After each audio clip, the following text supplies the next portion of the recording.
মহামান্য আদালত, আজ কাঠগড়ায় দাঁড়িয়ে আছে এক ভয়ঙ্কর আসামি, মোবাইল ফোন। এই মোবাইলের কোনো তুলনা নেই। চাইলেই সে একজন মানুষকে সারাদিন নিজের ভেতরে ডুবিয়ে রাখতে পারে।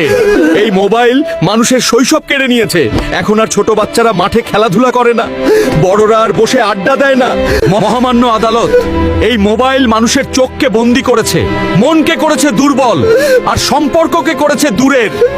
তাই আমি চাই এই মোবাইলের কঠোর মতো শাস্তি হোক। Order, order.